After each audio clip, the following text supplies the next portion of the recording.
तो जैसा कि पिछले एपिसोड में हमने देखा था, वांगलिंग के सामने ये जो कियानकुन करके एल्डर थे, ये एक टोकन निकालते हैं और कहते हैं अगर तुम मुझे मारोगे तो फिर तुम भी नहीं बचोगे। अब आगे वांगलिंग इस टोकन को देख रहा था, पर मुवान जब ध्यान से देखती है तो इस टोकन को पहचान लेती है। इस टोकन को 10,000 डेविल 100 डे किल ऑर्डर कहते हैं, यानी कि 100 दिन के अंदर शायद बहुत सारे लोग वांगलिंग को मार सकते थे। और ये पूरी चीजें ये वांगलिंग को समझाती है। कियानकुन को भी डर था, क्या पता वांगलिंग को ये पता ही ना हो, पर मुवान के बताने पर अब ये विश्वास तो करेगा। इसे सोच करके ये भी थोड़ा रिलैक्स फील करता है। इधर वांगलिंग वो तो कियानकुन की तरफ देखता भी नहीं है। ये मुवान से पूछता है, तुम श्योर हो? मुवान हाँ में सर हिलाती है। मतलब इसका एक और रहस्य था कि अगर वांगलिंग 100 दिनों तक बच गया तो इस बंदे का जो भी कल्टीवेशन है वो वांगलिंग को मिल जाएगा। अब वांगलिंग कियानकुन की तरफ देखता है और कहता है डाई, और कियानकुन ये पलक झपकते यहाँ पे मारा जाता है। और इस दौरान वांगलिंग पर एक मार्क सा छप जाता है पनिश करके।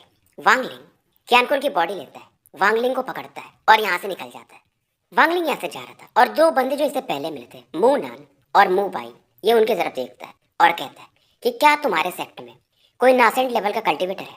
मूनान तुरंत बोलता है नहीं, और सीधा कहता है इवन नांडाउ सिटी में भी 10,000 किलोमीटर या जो भी, कोई भी ऐसा नहीं है। जो भी लोग हैं एस डेवल सी के काफ़ी इनर एरियाज में है। अब ये एक चीज़ और पूछता है, तो फाइटिंग एवन सेक्ट के जो एल्डर है यानी कि चीफ एल्डर या जो भी बोल लो, उनका लेवल क्या है ये बताते हैं कि वो कोर फॉर्मेशन के मिड फेज में है। अब वांगलिंग इन दोनों से कहता है कि मुझे लेके चलो वहाँ पे। इधर ये जो न्यूज़ था, जो 10,000 किल डे ऑर्डर या जो भी, ये अब चारों तरफ फैलने लगता है, क्योंकि इन्हें भी फायदा था ना। अगर ये वांगलिंग को मार देंगे तो वांगलिंग का कल्टीवेशन इन्हें मिल सकता था, यानी कि वांगलिंग का कोर फॉर्मेशन जो कि काफ़ी स्ट्रॉन्ग है। मूनान ये वगैरह इससे वांगलिंग को लेके जा रहे थे और इन्हें समझ में नहीं आ रहा था कि इसे मारने कोई आ क्यों नहीं रहा है। अब इस दौरान जब ये लेके जा रहे थे तो यहाँ पर एक एल्डर प्रकट होते हैं और ये वांगलिंग से कहते हैं कि बच्चे तुम मैच नहीं हो मेरे, जो भी करना है तुम्हें आधे घंटे का समय देता हूँ, यानी आखिरी इच्छा वगैरह। मूनान वगैरह काफ़ी खुश थे कि चलो कोई नहीं, अब ये बंदा मारा जाएगा, क्योंकि सामने जो बंदा था ये डेविल लॉर्ड शैंग गुआनमो था, जो कि कोर फॉर्मेशन के मिड के पीक के आसपास था, और इनके एल्डर से भी शायद थोड़ा पावरफुल ज़्यादा था ये। वांगलिंग इसे इग्नोर मारता है। अब शैंग गुआनमो को गुस्सा आता है कि मैं तुम्हें पावर दिखाता हूँ। वांगलिंग को भी आता है गुस्सा, इसकी तरफ देखकर ये कहता है डाई। पर इस बार शैंग गुआनमो के चेस्ट से कोई टोकन निकल के आता है, ये मारा तो जाता है शायद, और वांगलिंग इसे देखता है, सॉरी। तो टोकन की वजह से शैंग गुआनमो बच जाता है, और ये इतना तो समझ जाता है कि वांगलिंग ने अभी जो यूज़ किया था यह डेथ स्पेल था। ये इसलिए बच गया था क्योंकि इसके पास ये टोकन था जो कि इसे एक नासेंट लेवल के कल्टीवेटर ने दिया था, जो कि इसकी बॉडी को प्रोटेक्ट कर पाया था। और ये चिल्लाने लगता अब कि सीनियर मुझे माफ़ कर दो, मैं गलत था, प्लीज़ प्लीज़। इवन शैन गुआनमो यहाँ पर इसका डिसाइपल बनने को तैयार हो जाता है। शैन गुआनमो अब ली मुआन की तरफ देखता है, कहता आप तो इनकी वाइफ होंगी ना, इन्हें समझाइए ना। अब यहाँ पर मुआन थोड़ा ब्लश करने लगती है और वांगलिंग की तरफ देखती है, पर जब ये वांगलिंग की तरफ देखती है तो भाई तो अपना हमेशा ही एकदम कोल्ड लुक दे रहा था और ये अपना चेहरा नीचे कर लेती है। गुआनमो दिमाग लगाता है, ये अपना जो सोल इसेंस ब्लड था बाहर निकालता है, और वांगलिंग भी बिना किसी हेजिटेशन के इस ड्रॉप को निकल जाता है। यानी कि अब चाहे ये तो शैन गुआनमो को कभी भी मार सकता है, और अगर वांगलिंग मरा तो शैन गुआनमो खुद मर जाएगा। अब इसके बाद वांगलिंग मूनान की तरफ देखता है कि अपने क्लैन की तरफ लेके चलो। वांगलिंग एक चीज़ समझ चुका था कि इसने जब टेंगली को मारा था उसके वजह से इसके फैमिली वाले मारे गए थे, तो अगर किसी को मार रहे हो तो परिवार को ही खत्म कर दो, यानी कि जड़ से ही, बाद में कोई प्रॉब्लम उठे ही ना। वांगलिंग जब आगे बढ़ता है तो इधर शैन गुआनमो यही सोच रहा था कि भाई ये बंदा डेथ स्पेल मास्टर कर चुका है, ये नॉर्मल बंदा नहीं है। और इधर लू मुवान भी समझने लगी थी कि कोर फॉर्मेशन में शायद कोई नहीं है जो कि वांगलिंग को टक्कर दे पाए, पर ये भी समझती कि यार ये बंदा एकदम हार्टलेस है, मानो दिल ही ना हो इसके अंदर। मुवान के फीलिंग्स को शायद वांगलिंग हल्का फुल्का समझता है और इससे कहता है, पर इसका समझने का तरीका भी अलग था कि टेंशन मत लो, इस मैटर के बाद मैं तुम्हें हाउफेन अलायंस में ड्रॉप कर दूंगा, यानी ये जहाँ की थी। ली मुवान को और बुरा लगता, यार मैं इसके साथ इतने साल रही पर कुछ भी मतलब इसे फर्क ही नहीं पड़ता है। अब इधर वांगलिंग जब आगे बढ़ता है इससे बहुत सारे लोग मिलते हैं जो कि इसके फेस पर वो पनिश वाला मार्क देख सकते थे अब, और ये लोग फाउंडेशन एस्टेब्लिशमेंट लेवल पे थे और इन्हें मारते पीटते ये लोग आगे बढ़ते जाते हैं। अब यहाँ पर बीच में और बहुत सारे लोग खड़े थे। वांगलिंग देखता है कि अगर मैं 3 गिनती गिनूंगा जो भी यहाँ पर बचा रहा वो मारा जाएगा, और इस बार वांगलिंग थोड़ा पीछे हटता है, मुवान को पकड़ता है और पीछे आता है, और उसके बाद मतलब जो पूरे एरिया में लोग थे उन्हें ये मार देता है, क्योंकि ये जो फाउंडेशन लेवल के बंदे थे वांगलिंग को फर्क भी नहीं पड़ता था। इसका मेन फोकस था कोर फॉर्मेशन वाले लोगों को मारना। जो लोग पहले लालच में आए थे यार यार इसके पे पनिश लिखा है, इसे मार के इसका कल्टीवेशन ले सकते हैं, अब उन्हें अब डर लगने लगा था। एक आधे घंटे के अंदर वांगलिंग 1000 लोगों को मार चुका था। इधर 1000 मील की दूरी पे 7 से 8 डेमोनिक कल्टीवेटर्स को दिखाया जाता है और ये ज्यादातर बंदे कोर फॉर्मेशन के मिड फेज में थे। और इनमें से एक बंदा कहता है यार हमें जल्दी से आगे बढ़ना चाहिए, क्योंकि अगर हम इसे नहीं मार पाए तो नासेंट लेवल के एक्टिवेटर्स आएंगे और वो इसका यानी पावर ले सकते हैं इसे मार के। और इनमें से एक ओल्ड मैन था, वो कहता है कि यार ये बंदा ये कोर फॉर्मेशन के अर्ली फेज में है पर मिड फेज के बंदों को मार पा रहा है। इवन देखो ना, वो शेंगुआन भी इसका डिसाइपल बन चुका है और साथ में इसके पास एक फ्लाइंग स्वॉर्ड है जिसका पावर अलग ही है, मतलब वो तलवार भी टेलीपोर्ट कर रहा था।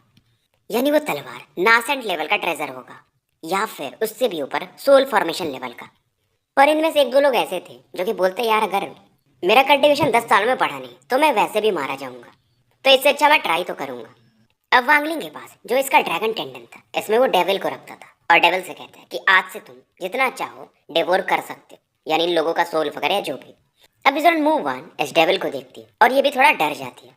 वांगलिंग डेविल को लुक देता है, डेविल थोड़ा सा दूर चला जाता है कि तुम्हारे साथ रहना कौन चाहता है, क्योंकि मूव वन डर रही थी तो वांगलिंग इसे थोड़ा दूर भेज देता है। अब मूव वन वांगलिंग से पूछती है कि ये कौन है। वांगलिंग इसे प्यार से बताता है ये डेविल है। इस दौरान वांगलिंग शैन गुआनमू वगैरह को और भी आगे में जो लोग थे उन्हें मारने को कहते रहता है। और गुआनमू भी सोचता है कि अगर आज मैं जिंदा रहा तो फ्यूचर में मैं भी डेथ स्पेल को ट्राई करूंगा। और मूनान और मू बाई भी शैन गुआनमू को फॉलो कर रहे थे। गुआनमू की मुलाकात ओल्ड मैन ओ यांग से होती है। यहाँ पर जो 3-4 कल्टीवेटर्स और थे कोर फॉर्मेशन के, वांगलिंग इन्हें मार देता है और इनके कोर्स को इकट्ठा कर लेता है। इधर में डेविल और ओल्ड मैन शैन गुआनमू में अलग फाइट होने लगता है कि दोनों को सामने वाले का कोर चाहिए था और ये झगड़ा करने लगते हैं। अब वांगलिंग अपने स्वॉर्ड को वापस बुला लेता है और डेविल को भी ड्रैगन टेंडन में, अब मुझे भी नहीं पता ये क्या चीज़ है, मतलब इसके अंदर ये डेविल को रखता था। अब इधर ये लोग फाइटिंग एविल सेक्ट जो भी था, जहाँ पर मून और मू बाई इन्हें लेके जा रहे थे, उनके काफ़ी करीब आ चुके थे। और शैन गुआनमू एक फॉर्मेशन को देख के कहते हैं कि ये the great battle dragon formation है जो कि फाइटिंग एविल सेक्ट को प्रोटेक्ट करता है। और कहा ऐसा जाता है कि नासेंट लेवल के कल्टीवेटर से इसके अंदर प्रवेश कर सकते हैं। पर मूवान देखती है तो कहती है ये कोई फॉर्मेशन नहीं है, ये कोई स्पेल है। और यहाँ पर फाइटिंग एवल सेक्ट के लीडर दिखाई देते हैं जी डोंगले, और यहाँ पर इनके अलावा 13,562 डिसाइपल्स भी थे और ये वांगलिंग को ललकारते हैं। इस दौरान 10 कोर फॉर्मेशन के बंदे वांगलिंग की तरफ बढ़ते हैं। वांगलिंग मूवान को पीछे करता है और आगे बढ़ता है। वांगलिंग आगे बढ़ता है और अपने ड्रैगन टेंडन को फिर से रिलीज करता है। और वहीं यहाँ के जो लीडर थे, इनके जो भी डिसाइपल्स थे, उनकी ऑरा को भी ये फॉर्मेशन के थ्रू अपने बॉडी में इकट्ठा कर रहे थे। अब इनका पावर बढ़ के कोर फॉर्मेशन के लेट फेज में जा चुका था और बढ़ते बढ़ते नासेंट लेवल पे पहुंचने लगता है, स्यूडो नासेंट सोल स्टेज। जी डोंगले अब आगे आते हैं और वांगलिंग से कहते मुझे पता है कि नासेंट लेवल के नीचे के बंदे तुम्हें हार्म कर ही नहीं सकते, पर अब मैं नासेंट लेवल का कल्टीवेटर हूँ, मैं भी देखना चाहूंगा तुम मुझे कैसे हराते हो। मुवान अब थोड़ी चिंतित थी, पर जब ये देखती कि वांगलिंग उससे फर्क ही नहीं पड़ रहा तो ये भी शांत हो जाती है। और वहीं मूनान और मू भाई ये डरने लगते हैं कि अब तो वांगलिंग मारा जाएगा, यानी कि इनके जो हेड हैं जी डोंगले फिर इनको नहीं छोड़ेंगे। और वहीं शांगुआनमो भी डर रहा था क्योंकि वांगलिंग के पास इसका सोल इसेंस ब्लड है, तो वांगलिंग मरा तो ये मरा। अब जी डोंगले वांगलिंग की तरफ बढ़ता है, वांगलिंग गायब होकर थोड़ा दूर प्रकट होता है।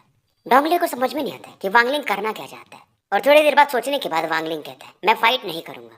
अभी मूव आन के करीब जा चुका था, इसके कमर को पकड़ता है और 1000 फीट दूर जाके ये बैठ जाता है। जी डोंगले गायब होता है, ये फिर से वांगलिंग के थोड़ा सामने प्रकट होता है और एक white light type attack Wangling की तरफ ये बढ़ा देता है, जो कि एक नेट के फॉर्म में बदल जाता है और वांगलिंग को घेरने लगा था। साथ में जो टाइगर लाइट, एक लाइट और था जो कि टाइगर के रूप में बदल चुका था। पर तभी ड्रैगन टेंडन से डेविल बाहर निकलता है और टाइगर को डिवोर कर जाता है। और जो वांगलिंग की तलवार थी वो इस नेट की तरफ पड़ती है और ये जो इलेक्ट्रिक नेट था ऐसे ये तलवार काट देती है। और वांगलिंग के हाथों में इसका आइस फ्लेम तो इकट्ठा हो ही चुका था। वांगलिंग की आंखें भी अब लाल चमक रही थी। जी डोंगले ये पीछे हटने को देखता है, पर वांगलिंग की आंखों की वजह से मानो इसका जो सोल था वो अलग ही डरने लगा और इस मौके का फायदा उठाकर वांगलिंग अपने आइस फ्लेम से इसके चेस्ट पर अटैक कर देता है और ये रुकता नहीं है।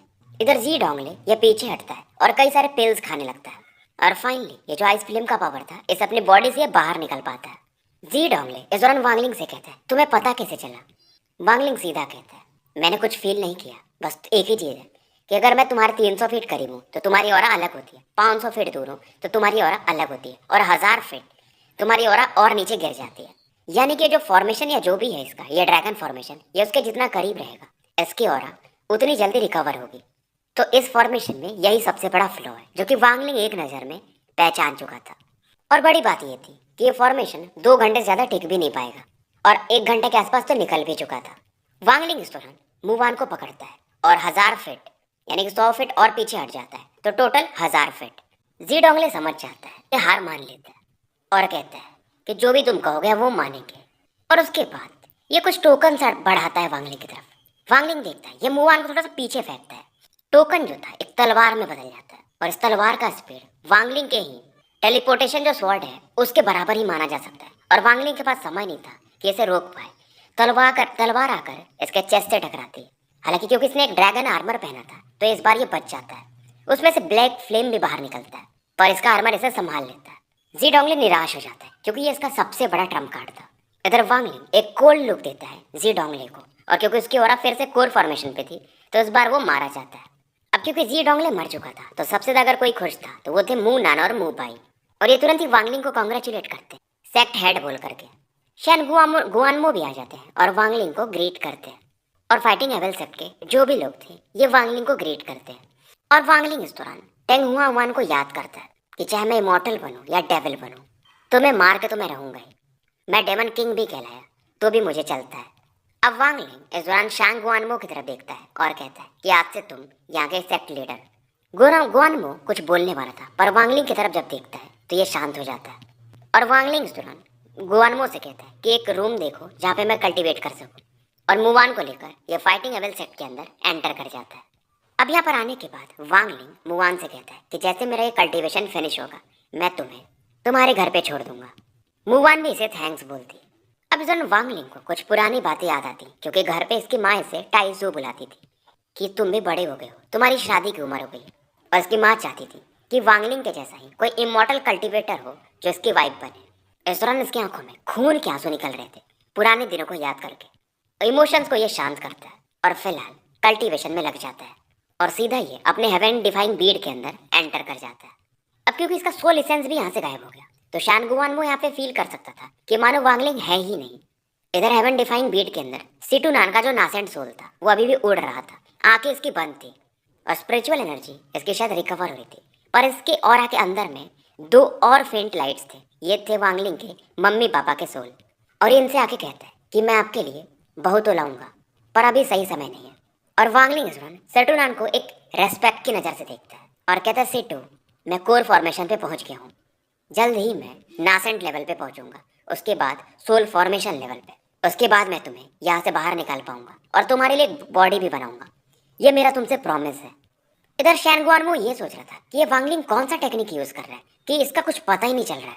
इधर मुवान इसके पास जो ड्रैगन स्केल्स थे ये उन्हें देख रही थी और पहले से अब ये काफी सुंदर दिख रही थी क्योंकि रहने के लिए कमरा वगैरह मिल गया था। अब वांगलिंग तो सोच रहा था कि जल्दी जल्दी पावरफुल बनेगा पर इसे एक चीज नहीं पता था कि जो जी रियल्म का पावर है वो नासेंट सोल के लेड फेस के ऊपर कभी जा ही नहीं सकता, यानी कि सोल फॉर्मेशन में ये कभी पहुंच ही नहीं सकता। जी रियल्म एक अलग पाथ है। इसके अलावा भी डाओ रियल्म ऐसे अलग अलग तरीके हैं अपने पावर को बढ़ाने के। और जिसने जी रियल्म को बनाया था वो पहले ही मारा जा चुका है, उसका स्क्रॉल भी गायब है। अब वांगलिंग यहाँ पर बहुत सारे जो ट्रेजर्स इसने हासिल किए थे कई सारे लोगों को मार के उन्हें ये देख रहा था और इससे याद आता है इसके पास एक वो स्वॉर्ड शीट था जिसमें ये अपने स्वॉर्ड को रखता था। टेंग हुआ ने उसे डिस्ट्रॉय कर दिया था, नहीं तो ये तलवार कितनी स्ट्रांग थी इसे पता था। पर इसे लगता है कि शिटूनान ये भी कहता था कि वो शायद एक सोल फॉर्मेशन लेवल का ट्रेजर है तो टेंग हुआ उसे डिस्ट्रॉय नहीं कर सकता। पर फिर वो स्वॉर्ड शेप गया कहाँ पे? वांगलिंग को यहाँ पर एक स्क्रॉल मिलता है जो कि ट्रायंगुलर शेप में था पर फिर भी ये इसे पढ़ नहीं पा रहा था। अब इसके पास 100 से ज़्यादा कोर फॉर्मेशन के कोर्स थे पर मुवान ने इसे बताया था कि तुम इसे खा तो सकते हो पर तुम्हारा कल्टीवेशन ज़्यादा नहीं बढ़ेगा, पहले इसे रिफाइन करना पड़ेगा तब ये ज़्यादा अच्छा काम करेगा। अब वांगलिंग इस दौरान ड्रैगन टेंडन से डेविल को बाहर निकालता है। अब जो डेविल था इसके ऊपर रेड लाइट पहले से ज़्यादा चमकने लगी थी और वांगलिंग इससे पूछता है कि तुम्हारी औरत कहाँ तक पहुंची। डेविल एकदम प्यार से बोलता है फाउंडेशन के लेट फेस तक। वैसे तो ये डेविल वांगलिंग को मारना चाहता था पर ये जानता था कि फिलहाल ये उतना काबिल नहीं है। वांगलिंग इस दौरान डेविल को अपनी तरफ अपने अट्रैक्शन फोर्स से खींचता है और इसका ये जो सोल टाइप बॉडी थी इसमें ये कुछ कोर्स देख सकता था। डेविल भी एक्टिंग करता है, अरे मेरे कोर्स बन गए मुझे पता भी नहीं है। क्योंकि इस डेविल को मुझे जितना याद है, वांगलिंग ने वो फॉरेन बैटल ग्राउंड से लेके आया था, और डेविल की जो याददाश्त थी शायद अब वो ये भी वापस आने लगी थी। अब डेविल सोचता है इस वांगलिंग को तो ये भी पता चल गया कि मेरा याददाश्त वापस आ रहा है, क्या मैं इससे फाइट करूं? वांगलिंग ये अपने जी रियल्म के पावर से डेविल को एकदम सप्रेस कर देता है। डेविल चीखने लगता है, और क्योंकि वांगलिंग भी पहले एक सोल डिवोरर था वहां पर, यानी फॉरेन बैटल ग्राउंड में, तो ये पावर्स अभी भी वांगलिंग यहाँ पे यूज कर पाता था। और क्योंकि डेविल एक सोल है, तो वांगलिंग का जो सोल डिवोरर पावर था इस पे ज्यादा काम करता था। डेविल फिर से शांत हो जाता है। ये किसी से नहीं डरता था, बस वांगलिंग से। और वांगलिंग अब इससे कहता है जितने भी सोल्स तुमने डिवोर किए हैं सभी को बाहर निकालो। और डेविल इस दौरान 43 सोल्स को बाहर निकालता है। और इस दौरान ये सोचता है बस वेट करो, मन ही मन में कहता है जैसे मैं नासेंट सोल लेवल पे पहुंचता हूँ फिर तुम्हें बताता हूँ। ये सोच रहा था, पर वांगलिंग इसे फिर से पकड़ लेता है और ड्रैगन टेंडर में डाल देता है। इधर वांगलिंग स्पिरिचुअल लिक्विड को पीता है और फिर से कल्टीवेशन में लग जाता है, खास करके वो जो जी डोंगले का स्वॉर्ड कल्टीवेशन मेथड है। थोड़े समय के बाद वांगलिंग बाहर आता है, जहाँ पर इसे ली मुआन दिखाई देती है, और थोड़ी दूर पे शैन गुआनमो। गुआनमो इस समय मानो कोई पेंटिंग से लग रही हो, इतनी सुंदर थी ये कुछ तो कर रही थी, और शैन गुआनमो इसका साथ दे रहा था, कोई पर्ल वगैरह थे। पर वांगलिंग इससे कहता है कि अब समय हो चुका है, मैं तुम्हें तुम्हारे घर छोड़ देता हूँ। मुआन के हाथ थोड़े कांपने लगते हैं कि क्या तुम सच में मुझे मेरे घर छोड़ने वाले हो? वांगलिंग इससे नजरें तो नहीं मिलाता है, सीधा कहता है हाँ। मुआन थोड़ी मानो निराश हो, और ये कहती है ठीक है मुझे बस 3 दिन दे दो। अब ये कुछ तो बना रही थी ड्रैगन के बॉडी वगैरह से, तो ये शैन गुआनमो से कहती है कि एक रूम मेरे लिए प्रिपेयर कर दो। शैन गुआनमो को भी समझ में आ जाता है कि इनका रिलेशन अलग है, ये वाइफ वगैरह समझ रहा था, पर वैसा कुछ नहीं है। मुआन उस कमरे में जाती है, ऐसे कुछ पुरानी बातें याद आती, क्योंकि शायद 4 साल तो हो गए होंगे जब से ये वांगलिंग के साथ है। इससे पहला चीज वो याद आता है जब वांगलिंग कोर फॉर्मेशन में पहुंचा था और इससे कहा था कि डरो मत, मैं तुम्हें लेके चलता हूँ इन लोगों को मारने के लिए। और इस समय इसके चेहरे पर एक स्माइल आता है इन चीजों को याद करके, मानो चंद्रमा सूर्य के प्रकाश से नहाती हो, और अलग ही खूबसूरत दिख रही थी। पर इसके एक्सप्रेशन बदलने लगते हैं आगे की स्टोरी आज सोच करके। इसके पास जो जेड स्किल्स थे ये इन्हें फ्यूज कर रही थी, तो इसका अच्छा खासा पावर इसमें लगता है। 3 दिन बीत जाते हैं और इसका चेहरा एकदम पीला पड़ चुका था। वांगलिंग को दिखाया जाता है, अब मुआन बाहर आती है, और वांगलिंग में हैरान था कि तुम कर क्या रही थी। इस दौरान ये स्पिरिचुअल लिक्विड थोड़ा सा मुआन को देता है। मुआन इसे थैंक्स बोलती है और कहती है अब हम चल सकते हैं। अब ये दोनों यहाँ से निकल जाते हैं। इधर एक शहर को दिखाया जाता है जहाँ पर एक ओल्ड मैन कुछ ड्रिंक वगैरह कर रहे थे, और यहाँ पर वांगलिंग के चर्चे चल रहे थे कि उसने जी डोंगले को भी 3 दिन 3 रात में हरा दिया था, इवन उसके क्लैन को भी। लगता हमारे नांडाउ सिटी में ये अगला ओनर बन सकता है। और लोग डिस्कस कर रहे थे यार ये बंदे के पास, ये ऐसे एक तरह से डेविल टाइप बोल रहे थे, एक ब्यूटीफुल गर्ल भी थी। और इनमें से कोई तो बोलता अरे यार वो बंदा वो डेथ स्पेल यूज करता है, अगर तुम उसकी तरफ देखे भी तो मारे जाओगे, जैसे अगर वो डाई बोला तो। अब ये जो ओल्ड मैन थे जैसे ये सुनते हैं डेथ स्पेल, इनकी आंखें चमक उठती हैं, क्योंकि वांगलिंग पर वो 100 दिनों का डेथ ऑर्डर था, तो 100 दिनों के अंदर इसे कोई भी मार सकता है। ओल्ड मैन ये सुन करके और ज्यादा एक्साइटेड हो जाते हैं। अब ये ओल्ड मैन ये जो बंदा स्टोरीज बता रहा था उससे पूछता है कि बच्चे क्या तुम मुझे इसके बारे में और कुछ बता सकते हो डिटेल में? तो भाई ये स्टोरी है